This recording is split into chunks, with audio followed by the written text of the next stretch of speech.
వరంగల్ నుంచి రవికాంత్ మనం మాట్లాడదాం. రవికాంత్, ఒకవైపు ప్రభుత్వం పూర్తిగా నిర్లక్ష్యం వహిస్తున్న విషయం చాలా స్పష్టంగా అర్థమవుతుంది. ఈ విధంగా రైతులు ఇబ్బంది పడుతుంటే కూడా అందాల పోర్టుల మీద కాన్సన్ట్రేట్ చేస్తారు. పౌర సరఫరాల శాఖకు సంబంధించిన మంత్రి ఏమో ఇంకేదో విషయాలకు సంబంధించి ఆయన ప్రెస్ మీట్లు పెట్టి మాట్లాడుతూ ఉంటారు.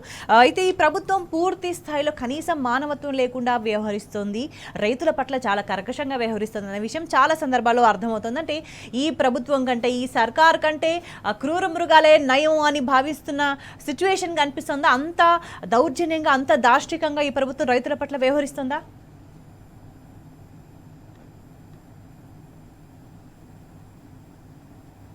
పోటీలకు వచ్చేటువంటి సుందరీమణుల మీద పెట్టినటువంటి దృష్టి రైతాంగం మీద ఈ ప్రభుత్వం పెట్టలేదని మనం ఖచ్చితంగా అర్థం చేసుకోవచ్చు. ఇవాళ రేవంత్ రెడ్డి ఇవాళ రివ్యూ చేసిన సందర్భంలో చారిత్రక కట్టడాలను సందర్శిస్తారన్నటువంటి ఒక అంశం చెప్పారు.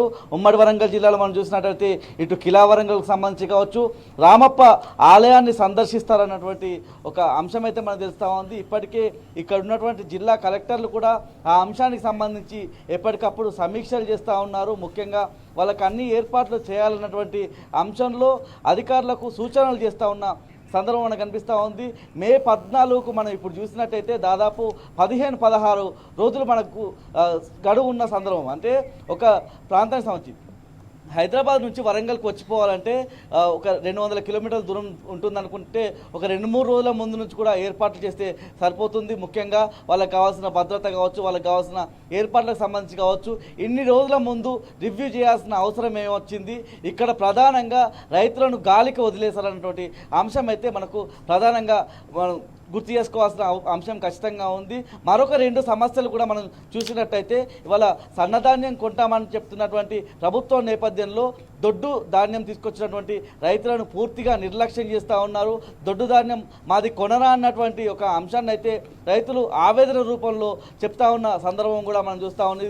దొడ్డు ధాన్యం కొనరా అన్నటువంటి ఆందోళన కూడా వాళ్ళు కనిపిస్తూ ఉంది. నిన్న పర్వతగిరి మండలానికి సంబంధించిన దొడ్డు ధాన్యం పండించిన రైతులు అక్కడ ఉన్నటువంటి అధికారులను నిలదీశారు. పూర్తిగా మా దొడ్డు ధాన్యం ఎందుకు కొనన్నటువంటి నిలదీసిన సందర్భం కనిపిస్తూ ఉంది. మరోవైపు ములుగు జిల్లాకు సంబంధించి రైస్ మిల్లర్స్ కూడా అక్కడ ఉన్నటువంటి ఎంఆర్ఓను అక్కడ ఉన్నటువంటి అధికారులను కలిసిన సందర్భంలో మేము రా రైస్ ఇవ్వలేము, బాయిల్డ్ రైస్ మాత్రమే ఇస్తా ఉన్నటువంటి వాళ్ళు కూడా తమ ఆవేదన చెప్తా ఉన్నారు. దీని అంతటి మీద ప్రభుత్వం ఖచ్చితంగా సమాలోచనలు చేయాల్సిన అవసరం ఉంటుంది.